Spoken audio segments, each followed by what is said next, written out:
கர்த்தருடைய நாமத்துக்கு ஸ்தோத்திரம் உண்டாவதாக.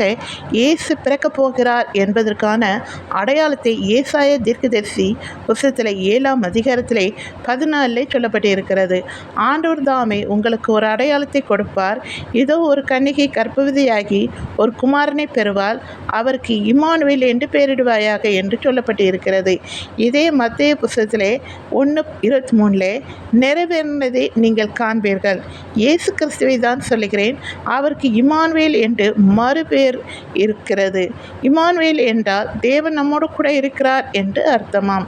ஏசாயா புத்தகத்தில் சொல்லப்பட்டு இருக்கிறதுனாலேயே அதை அறிந்த எத்தனையோ கன்னி பெண்கள் அந்த காலத்திலே தன் வயிற்றில் பிறக்க மாட்டாரா என்று காத்திருந்தார்களாம்.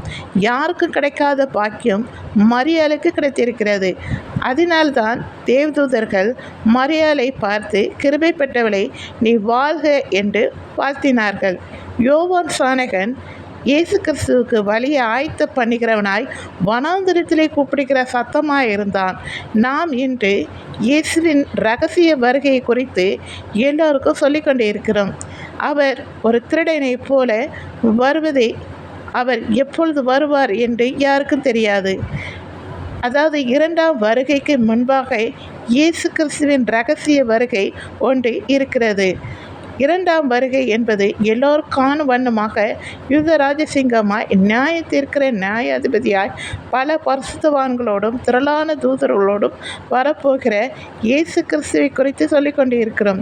இயேசு கிறிஸ்து சீக்கிரமாய் வரப்போகிறார். எல்லோரும் மனம் திரும்புங்கள், பரலோக ராஜ்யம் சமீபமாய் இருக்கிறது என்று மறுபடியும் சொல்லுகிறோம்.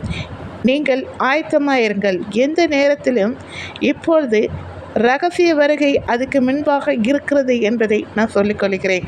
அவர் திருடன் வருகிற வண்ணமாக வருவார். திருடன் எப்பொழுது வருவான் என்று யாருக்கும் தெரியாது இல்லையா?